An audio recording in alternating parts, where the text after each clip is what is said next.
Olá, me chamo Emily e venho aqui hoje fazer uma breve explicação sobre o Império Persa. Os persas eram descendentes de uma tribo nômade chamada Perse. Eram imigrantes da Ásia Central para uma região sul-iraniana.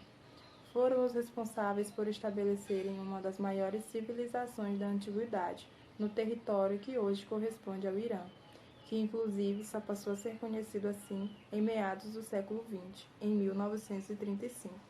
Até então, era conhecido como Pérsia. Inicialmente, os persas eram dominados pelos povos medos, e em 560 a 530 a.C., Ciro o Grande passou a dominá-los. Ciro foi responsável por várias reformas administrativas e uma grande expansão territorial, conquistando assim toda a Mesopotâmia e a Península Arábica. Um dos principais territórios conquistados foram a Babilônia e a cidade de Lídia. Em 530, Ciro faleceu e foi substituído por seu filho Cambises, que em 525 conquistou todo o Egito.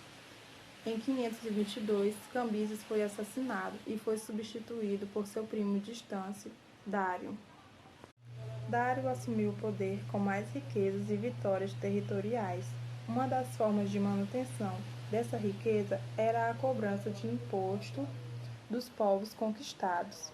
Para melhorar essa cobrança, Dário então dividiu o território em 20 unidades territoriais. Essas unidades eram chamadas sátrapas, e em cada sátrapa tinha um governador, chamado sátrapa. Os sátrapas eram responsáveis por fiscalizar e arrecadar todo o imposto da região. Além dos impostos cobrados, os persas também viviam da agropecuária, da mineração e do artesanato. Com a construção da estrada real, facilitou o desenvolvimento do comércio, pois tornou as viagens mais rápidas e seguras.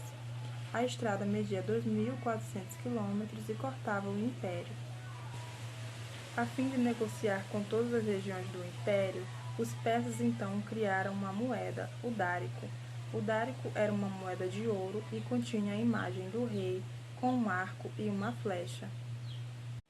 A sociedade persa se baseava em um modelo agrário, a qual se dividiam em três classes: os militares, os sacerdotes e os camponeses e escravos.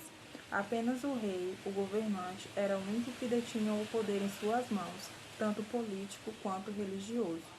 A pirâmide social era dividida da seguinte forma: no topo, o rei e sua família, seguidos de militares ou aristocratas, logo após os sacerdotes, e na base, os camponeses e escravos. Todos os povos conquistados eram obrigados a pagar impostos, mas não eram obrigados a largar suas crenças ou costumes.